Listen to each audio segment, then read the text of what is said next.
नेताजी सुभाष चंद्र बोस ऐसी शख्सियत थी जिनके मौत की कड़ी अभी तक नहीं जुड़ी। कहा जाता है कि उनकी मौत 1945 में विमान दुर्घटना से हुई थी। तो फिर जब 1965 में जवाहरलाल नेहरू की मृत्यु हुई, तब नेताजी उन्हें श्रद्धांजलि देने कैसे आए थे? क्या सच में वही थे? उस वक्त की एक तस्वीर काफी सुर्खियों में आई थी, जिसमें नेताजी जैसे दिखने वाला शख्स नेहरू को श्रद्धांजलि दे रहा है। जानते हैं इसके पीछे की कहानी। नेताजी के पीछे अंग्रेज हाथ धोकर पड़े हुए थे।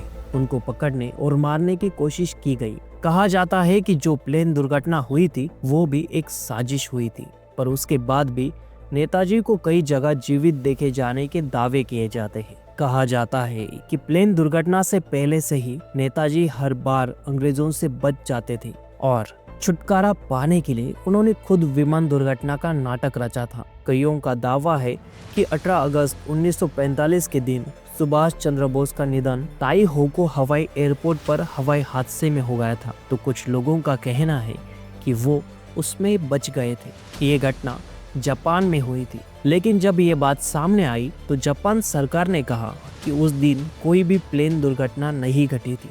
ये बयान सामने आने के बाद नेताजी के जीवित होने के दावे को और पुख्ता करते हैं। नेताजी की मौत के बाद देश में करीब 60 से 70 दशक में उन्हें जगह जगह जिंदा देखे जाने की चर्चाएं होती रही। ये मामला तब गरमाया जब नेताजी को नेहरू के देहवासन में उन्हें श्रद्धांजलि अर्पित करते हुए देखा गया।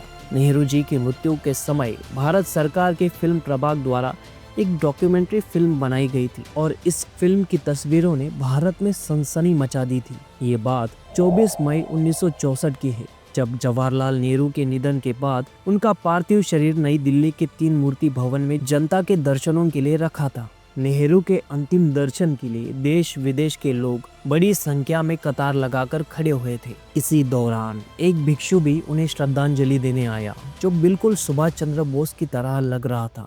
दरअसल नेताजी की तरह दिखने वाला वो भिक्षु भारत में रह रहे कमोंडिया बौद्ध भिक्षु बनते समदेशवीरा धर्मवारा बेलोंग महाथेरा थे। इसके बाद खोसला आयोग के विशेष अनुरोध पर उनके सामने भी आए। इसी के बाद जस्टिस खोसला आयोग के सामने भिक्षु धर्मवारा की गवाही हुई और फिर सारी बात साफ हुई कि वो नेताजी नहीं थे।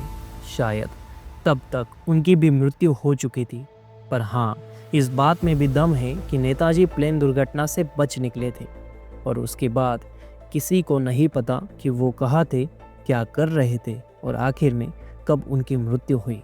धन्यवाद।